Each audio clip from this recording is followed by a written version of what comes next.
বলছে আরজি করে মেয়েকে রেপ করে ধর্ষণ করেছে, এর বিচার করতে হবে, এই বলে গোটা পশ্চিমবঙ্গ ভারতবর্ষ বর্তমান আন্দোলন করছে না? জোরে বলুন, করছে না? তার মানে শান্তি নেই। আবার এই আরজি করে এই মহিলা, এই মেয়েটাকে নিয়েও এখন রাজনীতি চলছে কি চলছে না? কিছু লোক করছে না গো। এই মৌমিতা, এই ডাক্তার মেয়েটাকে ধর্ষণ করে মেরেছে, এটাকে রাজনীতি করছে। এমনি তো আমরা মুসলিম, আমরা কোনো মেয়েকে হত্যা করলে, ধর্ষণ করলে আমাদের ইসলাম এর বিচার ব্যবস্থা দিয়েছে, দেয়নি? বলুন, দিয়েছে কি দেয়নি? আমাদের যেরকম মৌমিতা আমাদের বোন, ঠিক আপনারা ভুলে গেছেন 2018 সালে কাশ্মীরের এক 8 বছরের নাবালিকা মেয়েটার নাম আপনাদের মনে আছে? আসিফা। মেয়েটার নাম কি? আসিফা।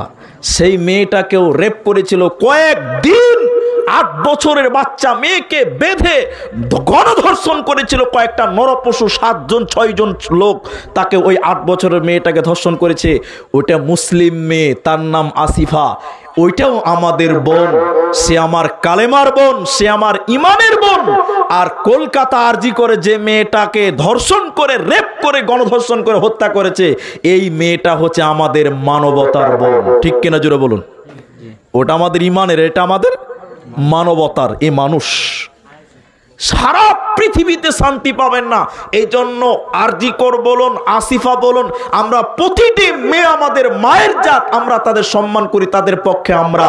কিন্তু গোটা পৃথিবীতে শান্তি সেদিন আসবে যেদিন আল্লাহর হুকুম অনুযায়ী বিচার ফাইসালা করবে, সেদিন শান্তি অবশ্যই আসবে কি আসবে না বলুন? তুমি যদি বেশি করে আল্লাহর উপরে তাওয়াক্কুল করতে পারো, এবং দ্বিতীয় নম্বরটি বলছি যে রিজিকে বরকত হবে। তুমি যদি বেশি করে আল্লাহর উপরে ভরসা করতে পারো এবং আল্লাহকে ভয় করতে পারো, তাহলে আল্লাহ সুবহানাহু ওয়া তাআলা রিজিক বৃদ্ধি করবেন, রিজিকে বরকত দেবেন। যে ব্যাপারে আল্লাহ সুবহানাহু ওয়া তাআলা কোরআনে সূরা তালাকে বলছেন, ওমাই ইয়াত্তাকিল্লাহা ইয়াজআল লাহু মাখরাজা, যে মানুষ যদি আল্লাহকে ভয় করে এবং আল্লাহর উপরে ভরসা করে, তাহলে আল্লাহ এমন পন্থায় রিজিকের ব্যবস্থা করে দিবে যা মানুষ কোনোদিন কল্পনাও করতে পারেনি, মানুষ কোনোদিন চিন্তাও করতে পারে না। বলুন সুবহানাল্লাহ। কোরআন সূরা তালাকে আল্লাহ বলছেন 3-4 নম্বর আয়াত, যে হে পৃথিবীর লোক, তুমি যদি আল্লাহকে ভয় করো আর আল্লাহর উপরে ভরসা করতে পারো, আল্লাহ এমন রিজিকের ব্যবস্থা করে দিবে যে রিজিকের ব্যাপারে তুমি কোনোদিন চিন্তাও করতে পারোনি। আরেকবার বলুন সুবহানাল্লাহ। আল্লাহ ভরসা দেখবেন। ওমর ইবনুল খাত্তাব রাদিয়াল্লাহু তাআলা আনহু বলেন,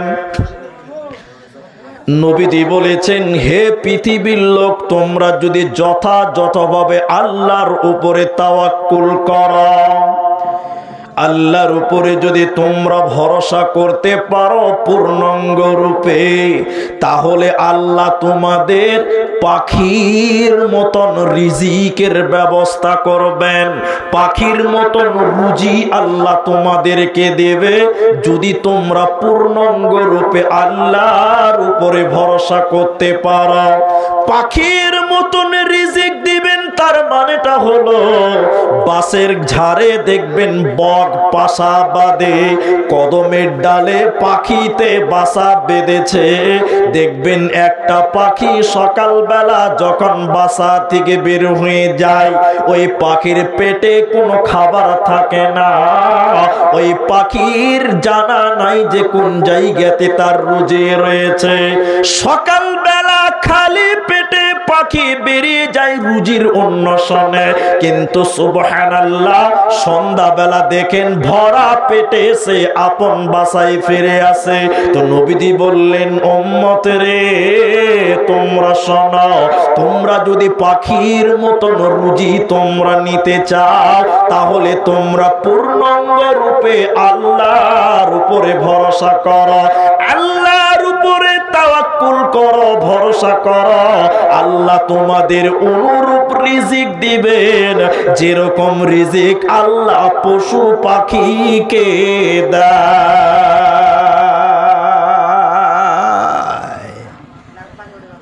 হাজি, হাতি হাতি হাতি নিজের চোখে দেখেছেন আপনারা? কেউ? অনেকেই দেখে নিয়েছেন। হাতি কত খাবার খায়? জি ভাই, হাতি কত খাবার খায় জানি না। তিমি মাছ ছবিতে দেখেছেন, নিজের চোখে কোনোদিন দেখেননি। দেখেছেন? একটু মুখ খুলেন ভাই, দেখেননি। তিমি মাছ একসঙ্গে কয়েক টন সে খাবার খায়। তিমি মাছের খাবার কোন দোকানে স্টক করা আছে? একটু জোরে বলুন, স্টক করা আছে?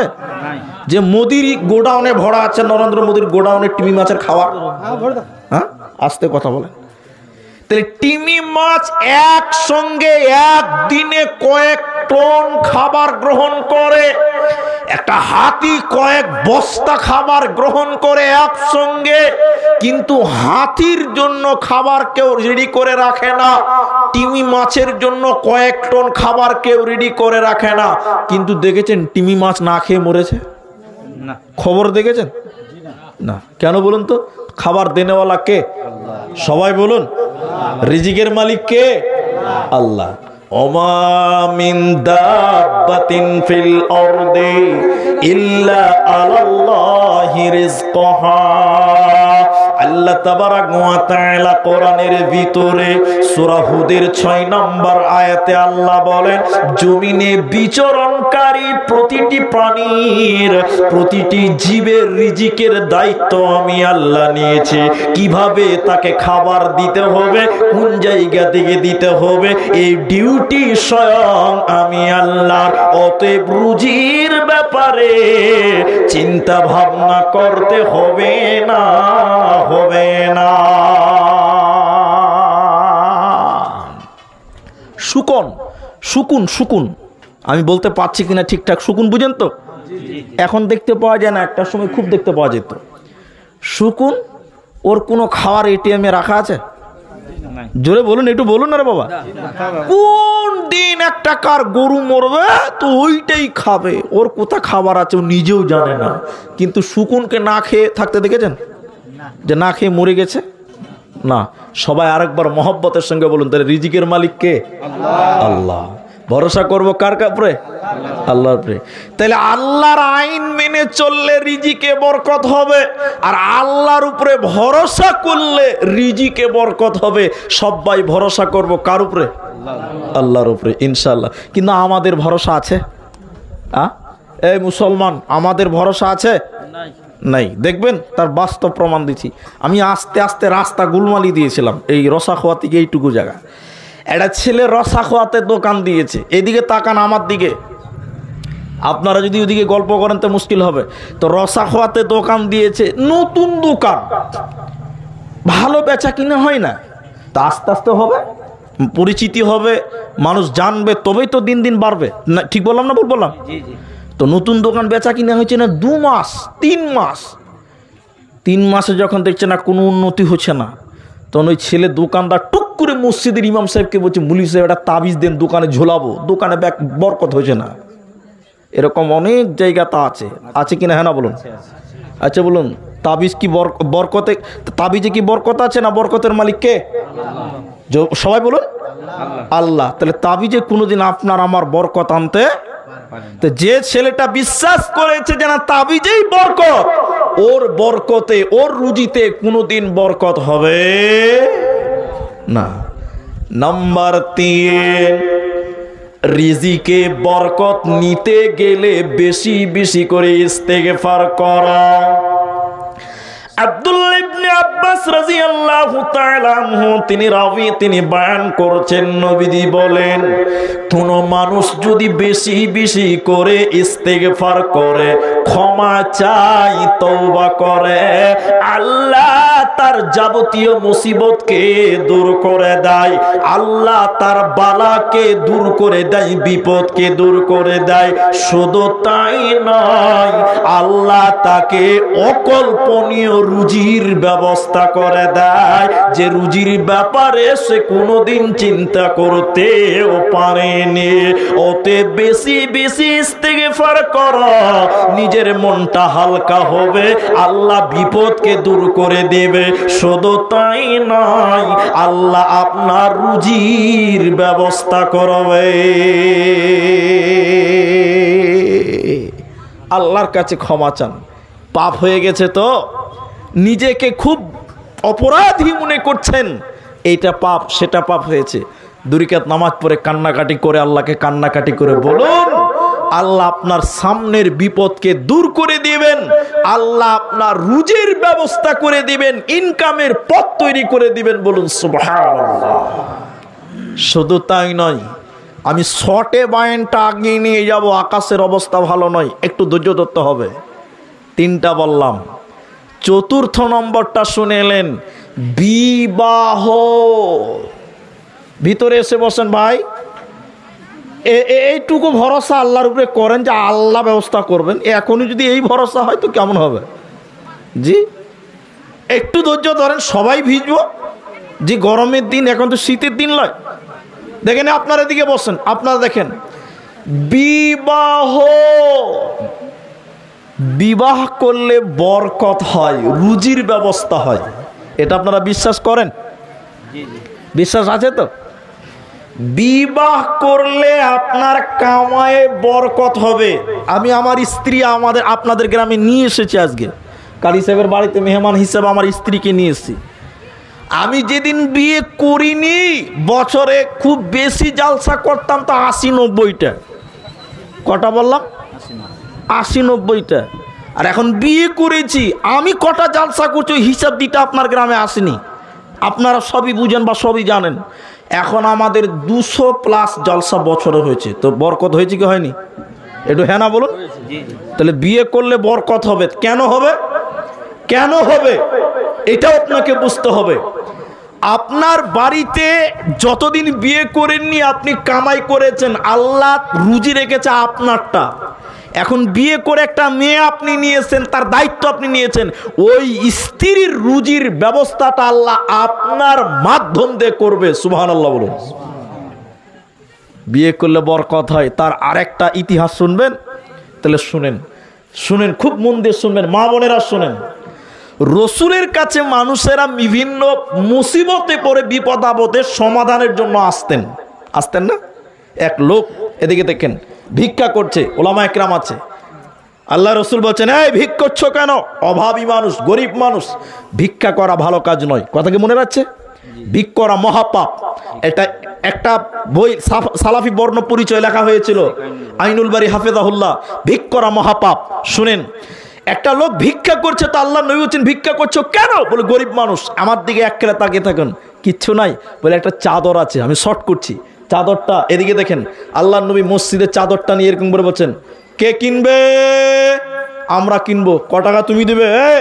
2 টাকা। তুমি ক টাকা? 3 টাকা। তুমি ক টাকা? 4 টাকা দাও। 4 টাকা দাও। 4 টাকাতে চাদর বিক্রি করলো, একটা কুড়োল কিনা হলো। কুড়োল বুঝেন তো আপনারা? রাসূলুল্লাহ বললেন, যাও এই কুড়োল দিয়ে তুমি লকড়ি কাটবে আর লকড়ি বিক্রি করবে, খবরদার আজ থেকে ভিক্ষা করবে না। বলুন সুবহানাল্লাহ। তিনি মহান নেতা, আদর্শবান নেতা। ভিক্ষা গরিব দূর করতে নয়, বরং গরিবী হালাত দূর করতে তিনি পৃথিবীতে এসেছিলেন। সুবহানাল্লাহ বলবেন না? জি। তো আল্লাহ রসুলের কাছে একটা লোক এসে বলছেন, আল্লাহ নবী, মানুষেরা দিনে 3 বার খায়, এটা ইতিহাস, তারিখ, ঘটনা। আমি দিনে 1 বার খাই, 2 বার খেতে পাই না। জিন্দগিটা গরিব গরিবেই চলে গেল। আল্লাহ রসুল বলছে বরকত নাই না। তা আল্লাহ রসুল বলছেন, তুমি বিয়ে করেছো? এই মুসলমান, তুমি বিয়ে করেছো? লোকটা বলছে লা। আল্লাহ রাসূল বিয়ে করিনি। আল্লাহ নবী বলছেন, ওই জন্য তোমার বাড়িতে বরকত হচ্ছে না। তুমি বিয়ে করো গা, তোমার রুজিতে, তোমার কামায়ে বরকত হবে। বলুন সুবহানাল্লাহ। এটি ইতিহাস বলছি আপনাকে।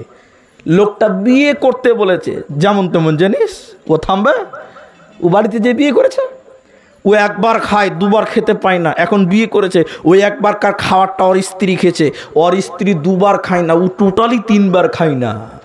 বরকত বাড়লো না কমলো? জুড়ে বলুন, সবাই বলুন, একবার বলুন, বাড়লো না কমলো? বাড়লো। না খেয়ে আছে বাড়লো? দাদু কাল থেকে না খাওয়া দাওয়া বন্ধ, বলছে বাড়লো। কমলো, না খেয়ে আছে তাও বলছে বরকত বাড়লো। জালসা হয়েছে রে বাবা। লোকটা খুব রেগে গেছে। আল্লাহ নবী বলছে বিয়ে করলে বরকত বাড়বে, 3 বার খেতে পাইনি, আমার বউ 2 বার খেতে পাইনি, ওর বউ বাড়িতে ঘেনার ঘেনার করছে। ওই লোকটা রেগে রুগে আল্লাহ রসুলের কাছে এসে বলছেন, আল্লাহর নবী আমার তো কোনো বরকত হলো না। আল্লাহ রসুল বলছে, হ্যাঁ বিয়ে করেছ? বলে জি বিয়ে করেছি। তারপরেও বরকত হচ্ছেন? বলছে না, আমি 2 বার 3 বার খাইনি, আমার স্ত্রী 2 বার না খেয়ে আছে, আমাদের বরকত আরো উল্টা কমে গেল, আমার বরকত হলো না। রাসূলুল্লাহ বলছে, চিন্তা ভাবনা করে বলছে বিয়ে করার পরও বরকত হলো না? বলে না। আল্লাহ নবী তখন তাকে বলছে, ঠিক আছে বরকত হবে, তুমি আর একটা বিয়ে করো। করবে? করবে? হ্যাঁ, দাদু এখনো মাথা হিলাইছে, বলে চান্স পেলে তো আর একবার করা যাবে। হ্যাঁ, লাও বাবা, যাক আলহামদুলিল্লাহ। ও লাইট না জ্বললেও চলবে। জি শোনেন, আমার দিকে তাকান। তো এবার আল্লাহ রসুল বলছে তো আবার বিয়ে করো। তো বলছে যে আল্লাহ নবী এক বিয়ে করে তো খাওয়ার বন্ধ হয়ে গেছে, স্ত্রী না খায় 2 বার, আমি না খাই 3 বার, আর বিয়ে শাদী করবো না, আল্লাহ রসুল মাফ করে দেন। আরে বরকত হবে, তুমি বিয়ে করো। বলছে না হুজুর মাফ করে দেন। আরে করো না, বরকত হবে। তো বলছে ঠিক আছে, আপনি যখন বলছেন তো আরেকবার বিয়ে করেই দেখি। জি, আপনি যখন বলছেন তো বিয়ে আরেকটা করেই দেখি। রাসূলুল্লাহর কথা শুনে লোকটা দ্বিতীয়বার আবার বিয়ে করেছে। কটা বউ হলো? সবাই বলুন কটা হলো? 2টো হয়ে গেল। এবার 2 স্ত্রী খেতে পায় না, ও না খেয়ে থাকে। এবার আরেকবার বলুন, বরকত বাড়লো না কমলো? হ্যাঁ, ওর রাগ কম উঠবে না বেশি উঠবে? ওরে সর্বনাশ, 11,000 ভোল্টের রাগ উঠে গেছে ওকে। যে সেরে গেছে, 2 বার খেতে পায় না, রেগে রুগে আল্লাহ রসুলের কাছে যে বলছে, আল্লাহ কে নবী, হে আল্লাহ রসুল, আমার বাড়িতে তো কোনো বরকত হলো না, আমার বরকত উল্টা দিকে ঘুরছে। আল্লাহ রসুল বলছে তুমি আবার বিয়ে করেছো? বলে জি। বলে তারপরও তোমার বরকত হচ্ছে না? বলছে না। আল্লাহ রসুল চিন্তা ভাবনা করে বলছে মামলা খারাপ, 2টা বিয়ে করেছে তারপরও বরকত হয়েছে না। আল্লাহ রসুল চিন্তা ভাবনা করে করে করে করে বলছে তুমি আর একটা বিয়ে করো। তো লোকটা বলছে আসসালামু আলাইকুম, আর বিয়ে করো না। জি, ইতিহাস প্রমাণ করছে, আপনাকে একটু পরে দেবো, বরকত এনে দিচ্ছি দেখেন। বলছে হুজুর মাফ করেন, আর বিয়ে শাদী করবো না, যা হয়েছে হয়েছে, আর লাগবে না বরকত। আমি বুঝে গেছি যে আমার কতটা বরকত হবে, আমার বুঝা হয়ে গেছে, লাগবে না। আল্লাহ রসুল বলছে তুমি বিয়ে করো, তোমার বরকত হবে না, মাফ করেন না, করো। তখন বারবার যখন রাসূলুল্লাহ বলছেন সাল্লাল্লাহু আলাইহি সাল্লাম, তখন বলছে যে মরেই যখন গেছি তো বিয়ে করেই মরবো। আবার বিয়ে করেছে। কটা হলো বলুন, সবাই বলুন। পেছনের লোক কথা বলছে না, নারায়ে তাকবীর। কটা হলো এবার বলেন? 3টা। আর আল্লাহ রসুলের কাছে লোকটা আসছে না, আর আসছে না। অনেকদিন পর নবীর সঙ্গে দেখা হয়েছে। আল্লাহ নবী বললেন কি ব্যাপার, 2 দিন পর পর রেগে রুগে তুমি চলে আসছিলে আমার কাছে, হঠাৎ করে নাই হয়ে গেলা, কি ব্যাপার? লোকটা বলছে ইয়া রাসূলুল্লাহ, দয়ার নবী গো, আমি এখন অনেক বড় লোক হয়ে গেছি। সুবহানাল্লাহ কি কালকে বলবেন? সুবহানাল্লাহ। নবীজি বললেন কেমন করে বড় লোক? শুনেলেন ভাইরা মায়েরা, বিয়ে করলে বাড়িতে বরকত হবে, নবীজির ফয়সালা। লোকটা বলছেন ইয়া রাসূলুল্লাহ, প্রথম বিয়ে করলাম খাবার গেল, দ্বিতীয় বিয়ে করলাম তাও না খেয়ে থাকলাম, আরো বিপদে পড়ে গেলাম, বরকত কমলো। কিন্তু নবী গো, যখন 3য় বিয়ে করলাম আপনার কথা শুনে, ওই 3 নাম্বার মেয়েটা, 3 নাম্বার বিবিটা খেজুর গাছের পাতা দিয়ে চাটাই বোনাতে জানতো। চাটাই বুঝেন তো আপনারা? কি পাটি? পাটি পাটি খেজুর গাছের পাতা দিয়ে পাটি বোনাতে জানতো। নবী গো ওই 3 নাম্বার স্ত্রীর দেখে দেখে আগের 2 স্ত্রীও শিখে নিয়েছে। তাহলে এখন পাটি বোনাই কজন? 3জন। নবী গো 3জন পাটি বোনাই বিক্রি করে, আর আমি পায়ের উপরে পা তুলে বসে বসে খাই, কামাই করতে হচ্ছে না। বলেন বরকত ভালো না কমলো? সবাই বলো। তাহলে যার বরকত না খেলে ঘন ঘন বিয়ে করলে হবে? তখন কালকে ফের বিচার ডাকবে যে আসামের বক্তাকে ডাক, বিয়ে করতে বলে গেছে, তো 12 বিজি যাবে বক্তার। জি না, বিয়ে করলে বরকত হবে। বলুন হবে কি হবে না? ইনশাআল্লাহ বলুন ইনশাআল্লাহ। তাহলে আল্লাহর বিধি বিধানকে পৃথিবীতে কায়েম করলে মুসলিম হিসাবে, আল্লাহর বান্দা হিসাবে রুজিতে বরকত দেবে, রুজির ব্যবস্থা হবে। শুধু তাই নয়, আল্লাহর উপরে তাওয়াক্কুল করলে, আল্লাহকে ভয় করলে রুজিতে বরকত হবে। 3 নাম্বার, বেশি বেশি তাওবা করলে, ইস্তেগফার করলে রুজিতে বরকত হয়, কামাই বরকত হয়। আর 4 নাম্বার, বিবাহ করলে স্বামী স্ত্রী 2 জনের ভিতরে আল্লাহ বরকত দেয়, হালাল রুজির ব্যবস্থা করে দেয়। আল্লাহ বলছেন ওমা মিন দাব্বাতিন ফিল আরদি ইল্লা আলাল্লাহি রিজকুহা, तमाम পৃথিবীতে বিচরণকারী প্রতিটি জীবের রিজিকের দায়িত্ব আমি আল্লাহর। বান্দা তুমি আমার কাছে রুজি অন্বেষণ করো। কি করতে হবে? চাইতে হবে। চাইবো কার কাছে? আল্লাহর কাছে। রিজিকের মালিক সবাই বলুন কে? বাড়িতে বসে থাকলে খাবার আসবে না, কামাই করতে হবে। কি করতে হবে? কামাই করতে হবে। আল্লাহ কোরআন বলছে সূরা জুমাতে, আল্লাহ কি বলছেন? ফাইদা কুদিয়াতিস সালাতু ফান্তাশিরু ফিল আরদি।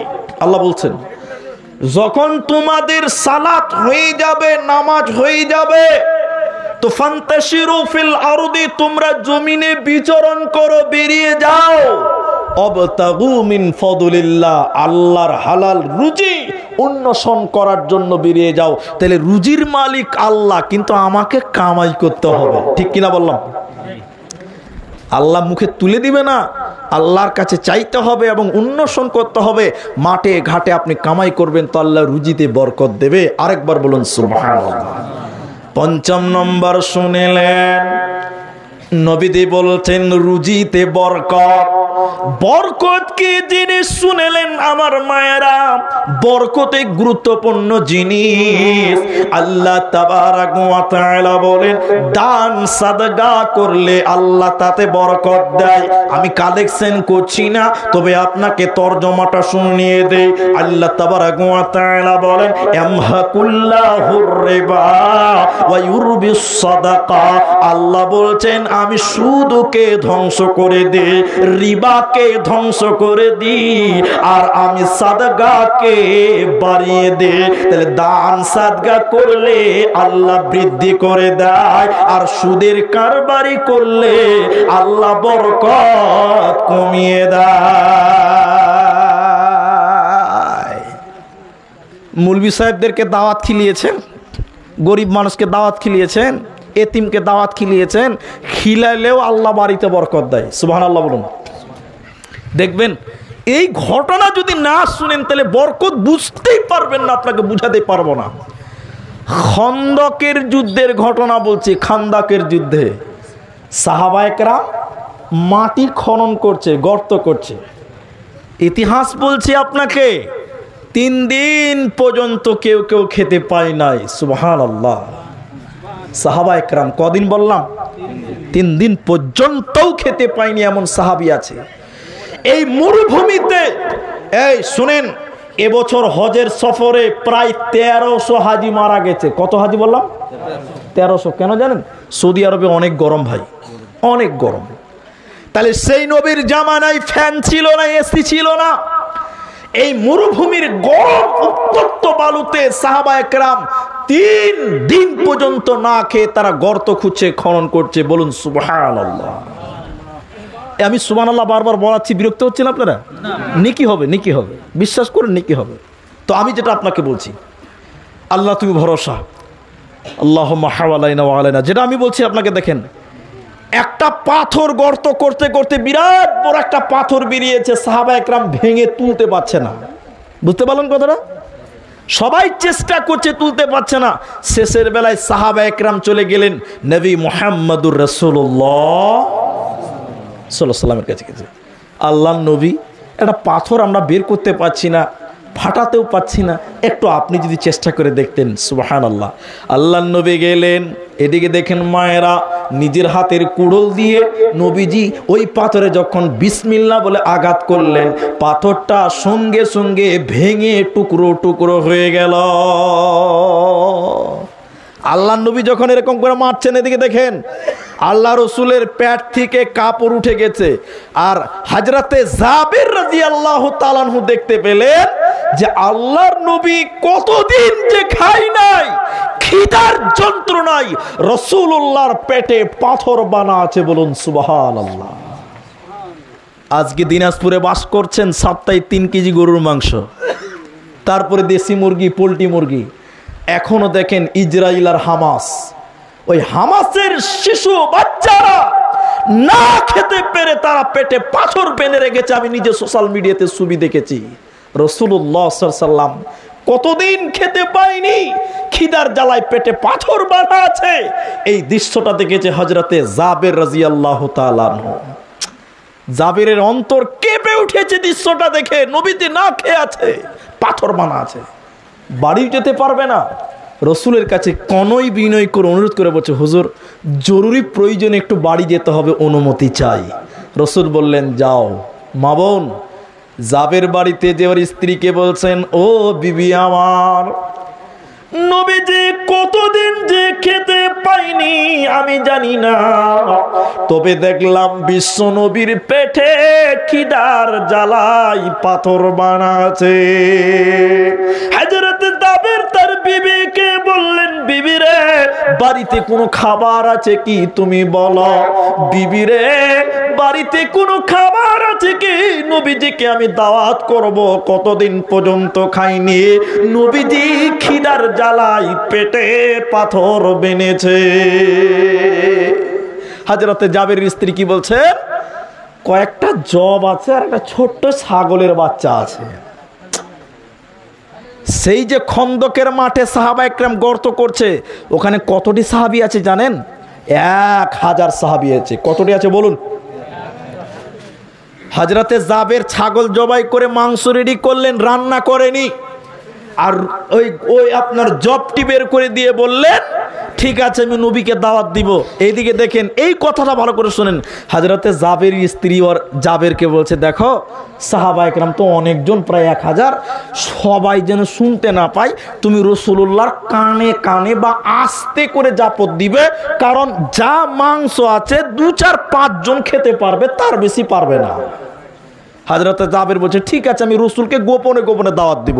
বরকত জিনিসটা আপনাকে দেখাতে চাইছি। দেখেন হযরতে জাবের গেলেন, যে রাসূলুল্লাহকে বলছেন, কানে কানে যে বলছেন, আল্লাহর নবী আপনি আমার বাড়িতে দাওয়াত গ্রহণ করুন, আর 2-1 জন সাহাবীকেও সঙ্গে করে নিয়ে চলুন।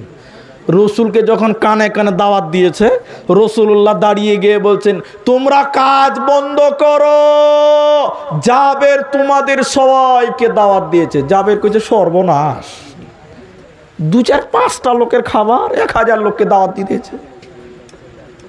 দেখেন বরকত। এবার মেন জায়গায় এলাম।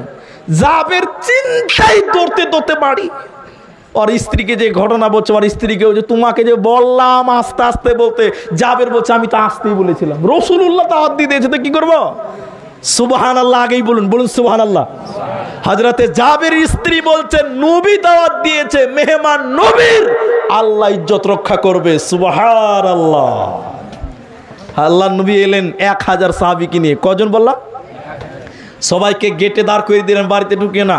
জাবেরকে বললেন, এ জাবের, মাংসর হাড়ি চাপাও আর রুটি রেডি করতে বানাতে বলো, আর 10 জন করে সাহাবীকে ভিতরে ঢুকতে বলো, আমি নবী নিজের হাতে মাংস তুলে দিব আর রুটি বেড়ে দিব, আগিয়ে দিব। সুবহানাল্লাহ বলুন। আল্লাহর নবী গেলেন, মাংস হাড়িতে চাপা আছে, মাত্র 5-6টা লোকের মতো মাংস। 1000 সাহাবী দাঁড়িয়ে আছে, 10 জন করে বাড়ির ভিতরে ঢুকছে। নবীজি মাংসর পাতিলটা হাড়ি থেকে নামালেন না, রুটি তন্দুরি বানানো আছে সেখান থেকে একবারে নামিয়ে নিচ্ছেন না। আল্লাহর নবী নিজের হাতে একটু ঢাকনা খুলে দিয়ে মাংস বেড়ে দিচ্ছে আর রুটি দিলে দিচ্ছে, যাও সাহাবীদেরকে খিলাও। 10 জন করে খেতে খেতে আল্লাহর নবী তুলে দিতে দিতে 1000 সাহাবী পেট ভরে খেয়ে নিল। বিশ্ব নবী খেলেন। হযরতে জাবির বলছে, এরপরে যখন সবার খাওয়া হয়ে গেল, ঢাকনাটা খুলে দেখলাম যতখানি মাংস আমরা রেডি করেছিলাম তখনও ততখানি